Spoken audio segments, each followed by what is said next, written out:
take it away. Okay, thank you, Daniel, and all the organizers for giving me this opportunity for talking talking me about some of my recent work on the bispectrum of the 21 centimeter intensity map.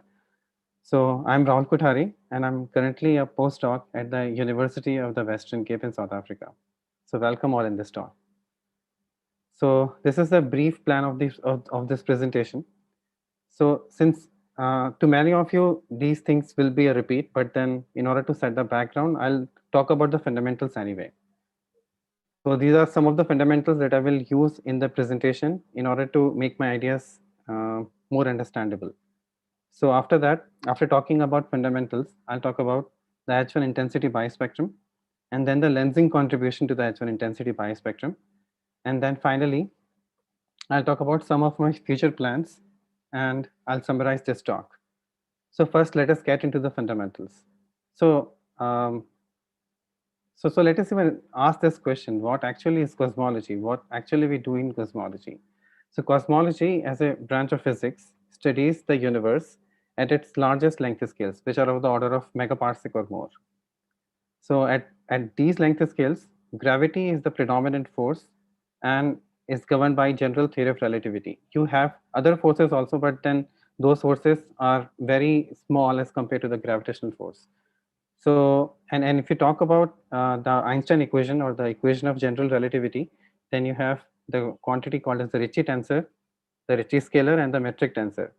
So these quantities, the metric tensor contains the geometry of the universe, and the Ricci tensor contains the derivative of the metric tensor, and that's why this the whole quantity on the RHS contains the information about the geometry.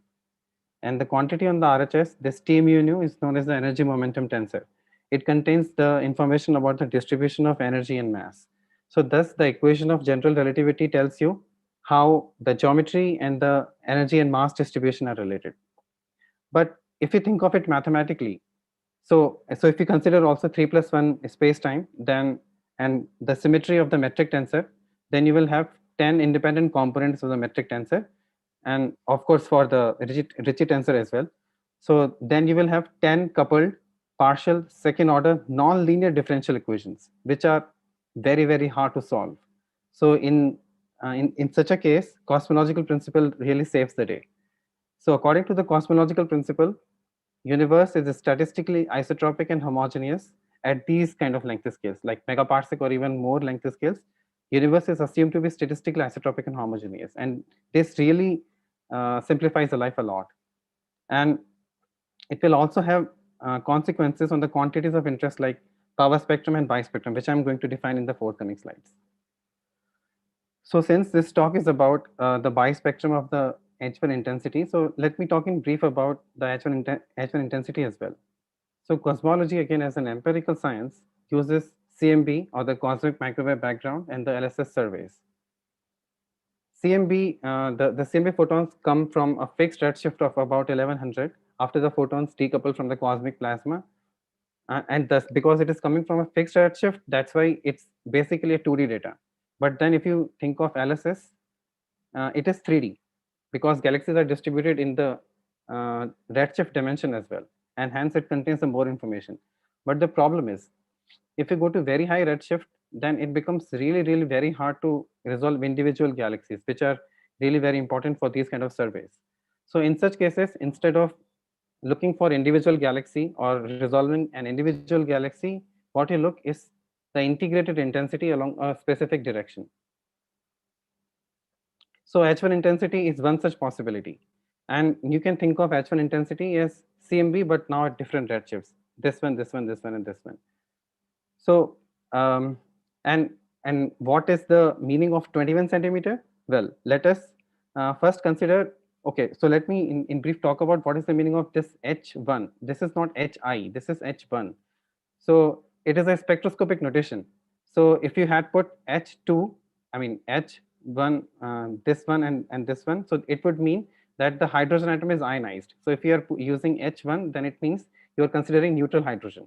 So if you have neutral hydrogen, you will have a proton and an electron. So that hydrogen atom has two configurations: one spin parallel configuration and spin anti-parallel configuration. But this configuration has higher energy, and this configuration has lower energy. So there is a hyperfine transition from parallel to anti-parallel, and that gives rise to the wavelength of 21 centimeter. So that's how 21 centimeter comes into picture, and it is very promising because it comes from hydrogen, which is about 75, which makes about 75% content of the universe. So that's how it is very promising. Okay, and in this talk, so it might be a bit of digression, like to suddenly introduce redshift space distortions, but then we will also need the this idea of redshift space distortion, because in the forthcoming results I will show like redshift space distortion plays a significant role towards the H1 spectrum. So let me in brief also talk about redshift space distortions. So in cosmology, we measure redshifts as distance measurement is very difficult. So if you have objects which are very close to you, then perhaps you can use parallax methods. But if the object is say very far away from you, then parallax method will not work. So in that case, you have to resort to redshift, and that information can be converted to the distance. So as we know that the universe is expanding, and with it, the galaxies are moving away from each other. So it is basically a Doppler effect. So depending upon whether the galaxy is moving towards you or going away from you, it will be blue or red shifted. But then the velocity can have two components. So one component is because the universe is expanding, and the other component is because of the peculiar velocity that comes because you have structures. So for example, if we consider a given galaxy, it may feel a gravitational attraction because of the other galaxy, and that can give it the peculiar velocity component. So after this background, in order to understand the redshift space distortion, let us consider a spherical distribution of galaxies in this manner, and this is you, the observer. So this is the actual distribution of the galaxies. Um, but then at this point you will okay. So let me consider two extreme points. So at this point, the peculiar velocity and the Hubble velocity will get added, and at this point, the peculiar velocity and the Hubble velocity will get subtracted. So if peculiar velocity was not there, you would have felt that this is again spherical, but because you also have peculiar velocity, and because there is cancellation and addition at these 2 points, you will instead see this. So this has become this is kind of distorted, and that's why we call it as redshift space distortion. And this is proportional to the angle between this peculiar velocity and the line of sight. So for example, if we consider this, so this is almost 90 degrees. So then there will be no change here and no change here. But for this case, it is, I mean, the line of sight and the peculiar velocity are along the same direction. So it will be changed a lot, and accordingly this point. So peculiar velocity and hence the RST contains a lot of information about structures. So that's why they are very important. Now, one very important question is, so you have theory and you have observations, but you have to compare theory with observations in order to see how well your theory works. So now we ask question like, so okay, so now let me in brief tell about how this thing is done. Like, how do you match theory and observations? So in case of cosmology, to relate theory and observations, we almost always seek some kind of ensemble averaging. But then the problem is, an ensemble averaging, as we know from statistical mechanics, is kind of averaging over n number of similar copies. But we only have one universe. So what to do? So in that case, ergodicity allows you to relate space averaging with ensemble averaging. So instead of averaging over these many copies, you instead average over positions. So after that, if you consider a Gaussian random field, then all the statistical information is contained in the 2-point correlation functions, and that can give rise to the power spectrum. And using the 2-point correlation function and using the Wick's theorem, you can calculate all higher order correlators, say 4-point correlator, 6-point correlator, 8-point correlator. So thus all the information is contained in the 2-point correlator function in this manner. And again, if the field is Gaussian, then all odd correlators like 3-point function, 5-point function, 7, 9, etc., are all 0. But this won't happen if the field is non-Gaussian. And this happens when there are non-linearities. So when this happens, we need higher point correlators. And since 3 comes just after 2, so 3 is the simplest such possibility. And this 3-point correlation function is known as a bispectrum, and it measures non-linearities or non-Gaussianities. So let me now talk in brief about the bispectrum itself. So since in this talk, I'll talk about the bispectrum in the multipole space. So it would be useful if I explain what is the multipole space in the first place.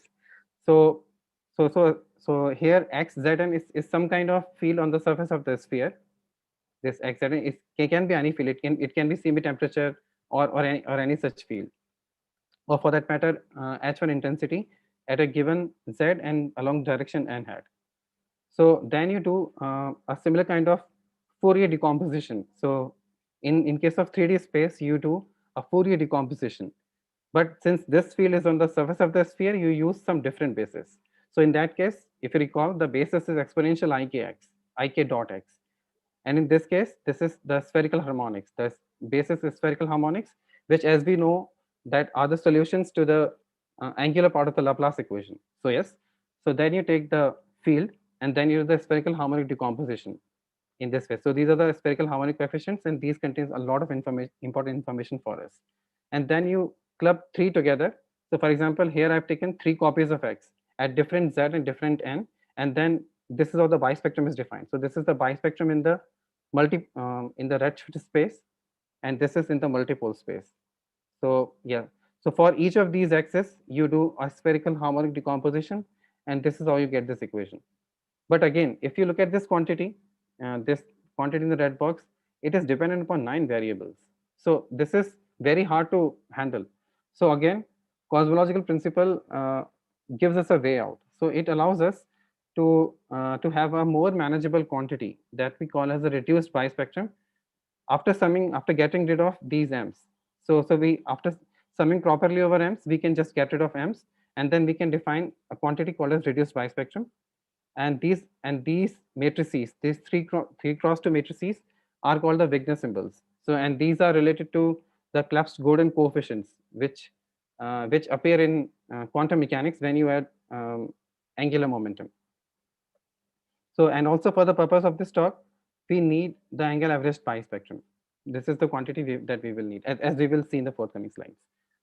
And before we get into the actual computation or actual results, let me also talk about a very important aspect, the SNR, the signal to noise ratio. Because having the theory is one thing and having data is one thing, but then you need some experiment in order to test the theory with observations, like whether the prediction that is suggested by your theory is observable or not. So here the signal to noise ratio comes into picture. So signal to noise ratio has two important functions or two important tasks, or it can give two things for you.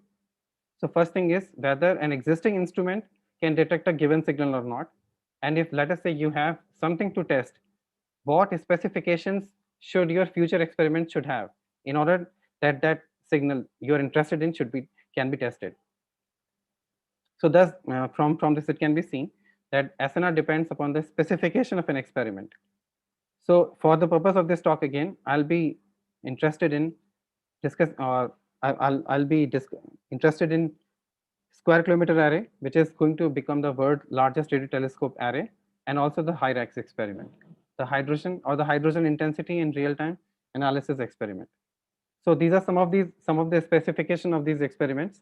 So for SK, for example, the fraction of the sky that it will survey is about 50%, and the redshift range is also about from 0.3 to 3.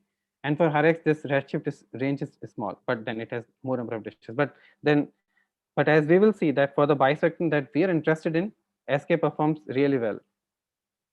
And also for the purpose of this talk, we will also assume that SK works in the single dish mode.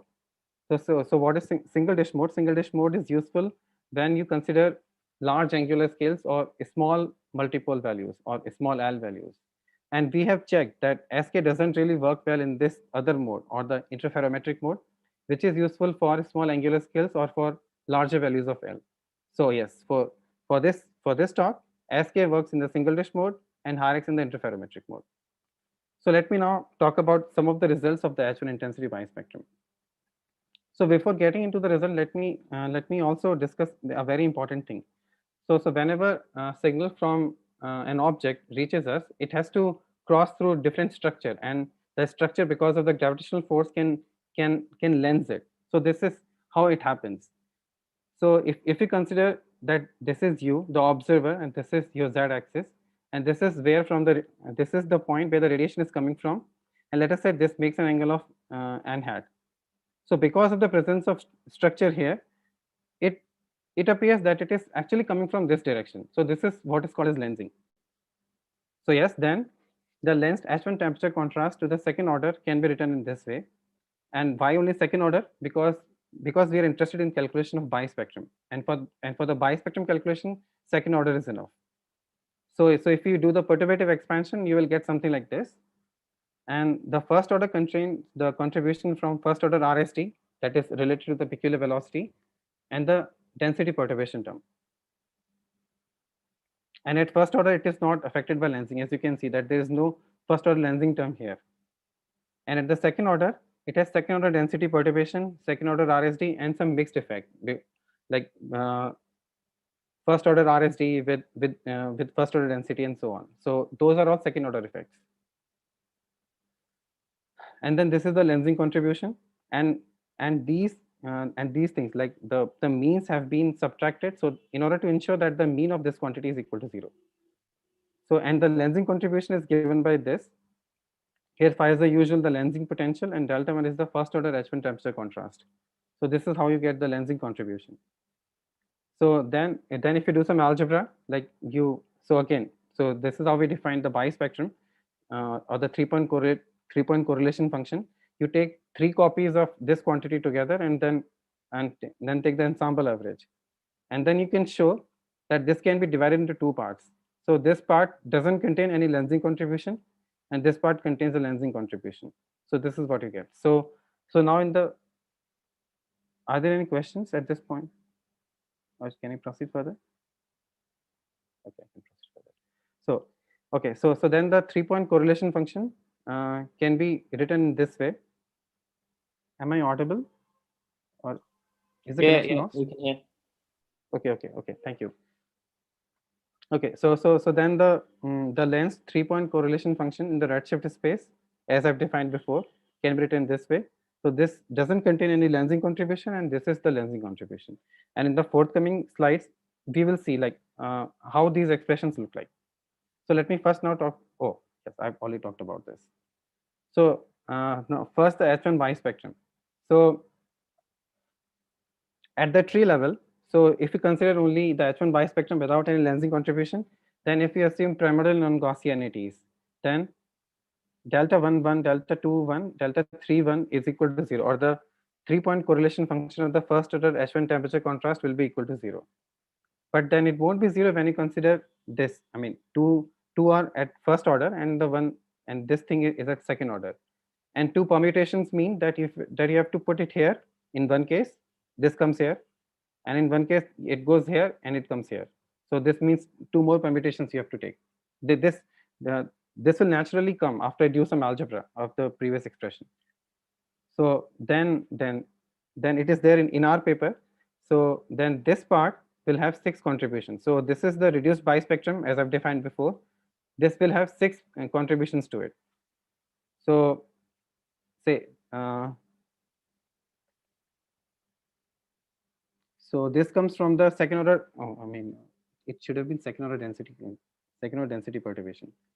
Okay, so the second order density perturbation contribution looks like this, and this is the pure RSD effect. So this is because of this term, and then we can see that the contributions. I mean, so contributions are a bit larger in this case, but then these are not very very far away from each other. But then if you consider last 2 of them, these are very small. So I have not included them here. So these are very small, like about 10 to the minus 5 or something like that, of that order. So, and these numbers, if you want to like get these numbers, then you can always like go through this code. So this code is publicly available. So all these numbers have been generated using this bispectrum code. So now the RST contribution, as I was talking about before, because as we have found that the RSD contribution is very important to the H1 bispectrum.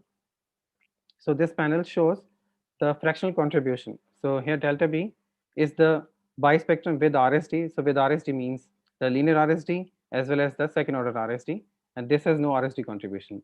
And this can be easily done in the code because the code has that functionality. So if you make some changes, you change some flags, it will give you no RSD and with RSD. So that can be done in the code. So thus we find that if you look at this plot, that the total contribution. So if you include linear as well as the second order RSD, the bispectrum increases by about a factor of 5. So it has a significant contribution. So now if I estimate only the second order RSD, because it will become crucial when I do the computation of SNR, because it turns out that including second order RSD effect is very computationally intensive. So if I have an estimate like what how much is the second order RSD contributing, then it will be helpful for me to estimate it even without calculating it, because it is, as I've said, it is very it takes a lot of time for computation.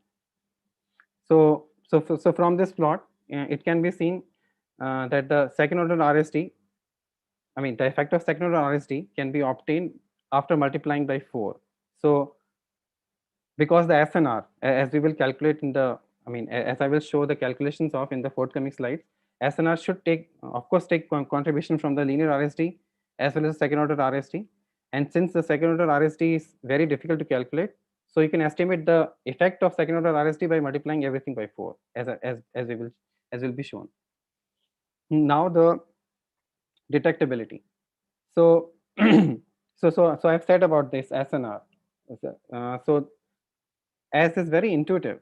So if SNR is very large, then the signal is easily detectable, and so on. So so SNR expression for a fixed multiple configuration is given to be this, and here B is the angle average bispectrum, which I've defined before. Like it is also related to the reduced bispectrum, and the variance is given by this. So and these are just the power spectra of the first order H1 temperature contrast. So and these will be modified by adding noise to the by adding noise power spectra in this way. So this is the usual uh, first order, the power spectrum corresponding to the first order H1 temperature contrast, and NL is the noise spectra. So this is how it looks for both SK and Hyrax. So it can be seen that for SK, although it is very large, so the SNR should be small, but no, it's not the case, because for SK, this quantity will be larger. The one in the numerator will be larger, and that will make the SNR for SK larger, as we will see. And after using this information, because this has dependence on the multipoles L1, L2, L3. So if you sum over all multipoles, then you get the cumulative SNR. I mean, after adding over all possible multipoles that are allowed by the Wigner-3J symbol, or the Wigner-3J condition, or the triangle conditions. And the range of L that I have used here will depend upon the experiment and also the redshift that you will use. So okay, so this is how it will vary. So for example, if you take the single dish mode, so the maximum L that you can go is given by the red curve, and so on. So okay, so like what values can you choose for a given redshift are shown in the next slide. I mean in the table. I'll show it in the table. Yeah. So this is the table. So here I've shown the table for the SK in the single dish mode. So for redshift Z equals 0.5, this L min is 5 and L max is 173. So for these computations, for these SNR computations, we have used Dirac delta window of bin width 10 to the minus 4. So this has been done to avoid numerical complexities. And but the SNR, it should be noted that the SNR depends upon delta Z. So if you decrease delta Z, then noise increases and SNR decreases. But if you increase delta Z, then signal decreases and again SNR decreases. So thus there should be some optimal delta Z that will maximize the SNR, and we have not done that. So and that can be pursued in future. So this is a possibility. So, and here in all the cases, as I've showed before, the so we just computed the contribution to the linear RST and then obtained all the contribution by multiplying by 4, as I showed in, because it was shown in the previous slides that you can get the contribution to due to the second order RST by multiplying by 4, and this is what we have done exactly. So this is the linear part, and then if you multiply it by 4, you will get approximately 20. And also these computations have been done for same redshifts. So because bispectrum, if you recall, is a function of 3 redshift, Z1, Z2, Z3. So these computations have been done for Z, Z, Z. But if you consider cross correlations, because as the formula itself says, and it would be additive, so cross correlation would further increase the signal. And we can see some important thing here. So it is kind of expected that when the redshift decreases, the non-linearities should increase, and this can be seen from here, because the SNR will depend upon the bispectrum, and bispectrum measures non-linearities. So if the SNR is increasing, this means the bispectrum is increasing, and this further means that the non-linearities are increasing. So this actually, according to the intuition, like what we had expected to happen. So now something brief about the lensing contribution. Perhaps I'm going too fast. That's okay. Okay, so till now we have seen that the okay. So I said in the previous slides that the total H1 intensity bispectrum can be divided into 2 parts. So one was part without any lensing contribution, and the other part, so that we have already talked about. And now from this portion, I'll talk about the part that is the lensing contribution to the bispectrum. So this is how it looks like. The lensing contribution, this is how it looks like in the redshift space. So again, using the same relations, like to go from the redshift space to the multipole space. So if you do the algebra, you will get this. So this is the corresponding reduced bispectrum. So this is what you will find in this case. I mean, in this case, the expressions are very simple, and you can show that the corresponding reduced bispectrum corresponding to the lensing contribution is given by this. And again, these are the Wigner symbols. So from this expression, we can see that the bispectrum is proportional to the product of 2 power spectra, here and here. And again, and this first one is the auto power spectrum of H1 intensity, and the second one is the cross power spectrum of H1 intensity and the lensing potential. So now some of the results. So so if I take the equilateral limit, so what do I mean by an equilateral limit? The bispectrum was dependent upon 3 L values, L1, L2, L3. So if I take them all L to be the same, I mean L1 equals L2 equals L3 equals L, then it's an equilateral limit. And I further take for the simplification, I further take all redshift to be the same. Then I'll get something like this. So this is a plot of this. So one thing that can be easily seen from here is that, okay, so let me explain this curve a bit. So here in this curve, I have plotted the bispectrum, or the modulus of the absolute value of the bispectrum, as a function of z for a given multipole.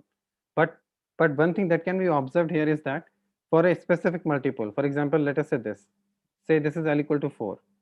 So for this multipole, the bispectrum is decreasing when redshift is increasing. This is again according to the expectations, because we expect that the non-linearities should decrease as we go to higher and higher redshifts.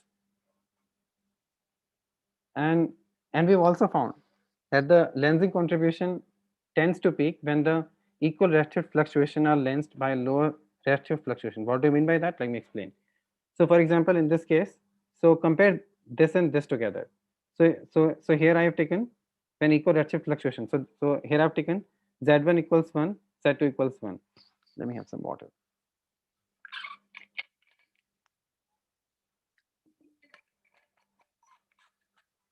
Sorry. And in this case, so that Z3 is taken to be 0.5. So in this case,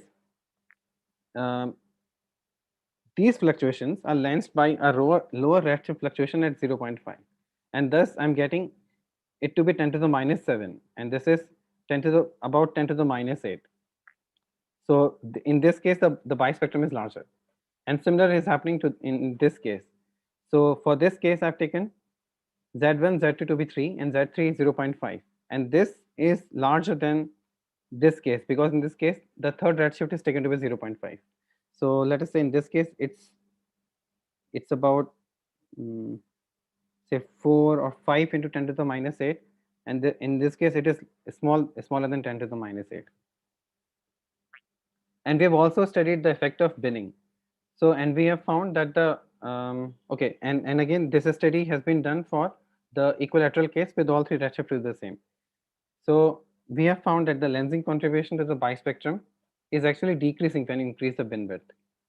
So why is that happening? So as you recall that the bispectrum is proportional to the product of two power spectra. Okay, it should be delta phi. Should be delta phi. So this is delta delta and this is delta phi. So sorry. So this quantity. So for this quantity, the power spectrum of H1 temperature contrast is actually decreasing when you're increasing the when you're increasing the bin width. But this almost remains the same. So if you multiply them together, this thing happens that the bispectrum increases as you decrease the bin width. So we have come to the final part of this talk.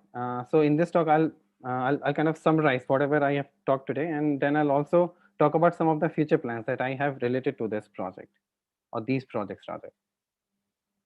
So as I've said before, we have done the SNR computation using a Dirac delta window, and this has to be computed using a more realistic window like top hat window or Gaussian window. So this is yet to be done. And then I also talked that the SNR depends upon the optimal bin width because it depends upon delta Z. If you increase delta Z, then signal decreases and therefore SNR decreases. If you decrease it, then the noise increases and again SNR decreases.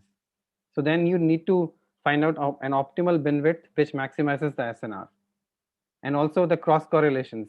I mean, by cross correlations, I mean between different redshifts. So whatever computations we have done have been done for same redshifts. But since again the SNR is additive, so if you consider more possibilities, then it will add up SNR.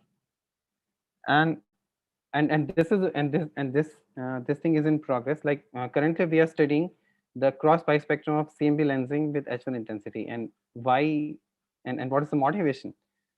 So the thing is that 21 centimeter signal is quite faint and direct detection hasn't yet been achieved.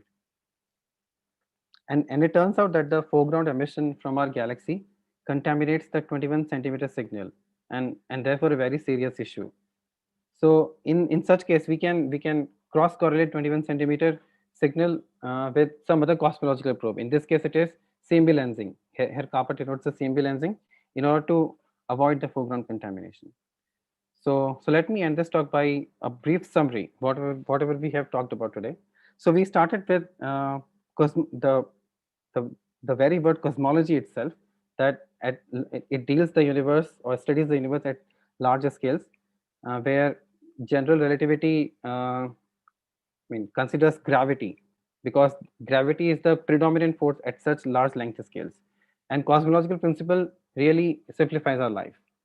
And then cosmology has also different kind of probes, like, so one is the CMB, which is 2D data, and LSS, which is 3D data. And we talked like when you go to very high redshifts, resolving individual galaxies becomes very difficult, so you resort to integrated intensity. So H1 intensity is one such possibility, and it appears because of the hyperfine transition of the hydrogen atom, or H1. And then we talked about theory and observation, like how do you compare your theory with observation. You do some kind of averaging. So, and if the field is Gaussian, then all of the information is contained in the 2-point correlation function. But then if non-Gaussianities are present, you need to go beyond the 2-point correlation function. And meanwhile, we also talked about the RSD, which is related to the peculiar velocity. and then the bispectrum itself. So the bispectrum was defined to be the 3-point function, and then by assuming cosmological principle to be valid, you can get something as reduced bispectrum. And then I talked about different results. So first, about the H1 intensity, that the signal is detectable using both ASK and HIRAX, because it is about 20. Even if I don't consider um, different cross bins, I mean, even if I consider only the same redshifts, uh, and and perhaps I did not talk about this, but yes, okay. The single maximizes, the bispectrum maximizes the squeezed limit, and RST increases if we include both the linear as well as the um, second order RST. It increases the signal by 5. So RST is something you should be serious about. And the important important fact about lensing contribution that we found was that the lensing contribution is maximum when equal redshift fluctuation are lensed by lower redshift fluctuation. And then I talked about future plans. So first thing is like optimal bin width has to be studied. Like what is the optimal bin width? Because SNR strongly depends upon the bin width. And then we are also planning to study. I mean, this work is in progress. Uh, the calculation of cross bispectrum. So with this, um, I take. I mean, the presentation ends here. Thank you so much for your attention.